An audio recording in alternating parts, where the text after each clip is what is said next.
ومن آياته أن خلق لكم بسم اللہ الرحمن الرحیم۔ جنگ بدر میں رسول اللہ کی شہادت کی افواہ اور منافقین کی سازش۔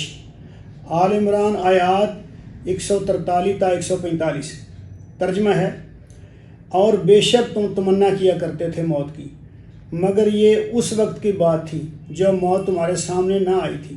لو اب وہ تمہارے سامنے آ گئی اور تم نے اسے اپنی آنکھوں سے دیکھ لیا۔ محمد اس کے سوا کچھ نہیں کہ بس وہ ایک رسول ہیں، ان سے پہلے اور بھی رسول گزر چکے ہیں۔ پھر کیا اگر وہ مر جائیں یا قتل کر دیے جائیں تو تم لوگ الٹے پاؤں پھر جاؤ گے؟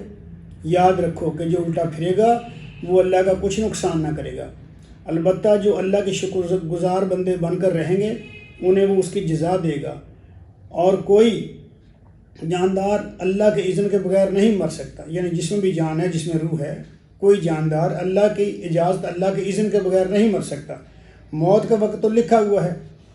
مفہوم آیات، ان آیات کا یہ مفہوم ہے: جنگ بدر کے وقت کچھ لوگوں کی رائے تھی کہ مدینہ کے اندر رہ کر کفار کا مقابلہ کیا جائے، مگر کچھ لوگوں کا اصرار تھا کہ نہیں، ہم کھلے میدان میں نکل کر مقابلہ کریں گے اور شہادت کے مرتبے پر فائز ہوں گے، اور اللہ کے راستے میں شہید ہونے کی تمنا کر رہے تھے۔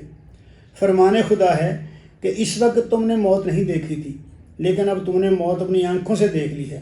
پھر اب کیا ہوا؟ حوصلہ رکھو۔ ہوا یوں کہ جنگ بدر میں یہ خبر مشہور ہوئی کہ نبی اکرم شہید ہو گئے ہیں، تو صحابہ کرام کی ہمت جواب دے گی۔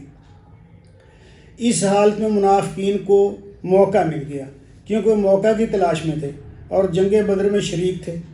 منافقین کہنے لگے کہ عبداللہ بن ابی کے پاس چلو تاکہ وہ ہمیں ابو سفیان سے امان لے دے۔ بعض لوگ کہنے لگے کہ اگر محمد رسول اللہ صلی اللہ علیہ وسلم اگر محمد اللہ کے رسول ہوتے تو قتل نہ ہوتے، چلو ہم پھر سے اپنا پہلا دین اختیار کر لیتے ہیں۔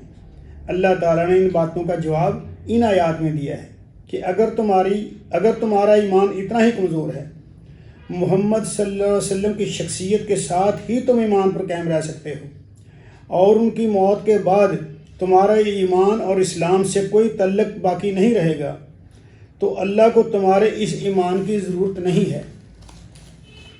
محمد تو بس ایک رسول ہیں، ان سے پہلے بھی بہت سے رسول گزر چکے ہیں۔ اگر وہ مر جائیں یا قتل کر دیے جائیں تو کیا تم دین اسلام کو چھوڑ دو گے؟ تو پھر تم اللہ کا کچھ نہیں بگاڑ سکتے۔ موت کا وقت تو مقرر ہے، موت اللہ کے حکم سے آنی ہے، اور اللہ کے حکم سے ہی آتی ہے۔ اللہ کے حکم کے بغیر کوئی نہیں مر سکتا اور نہ کوئی زندہ رہ سکتا ہے۔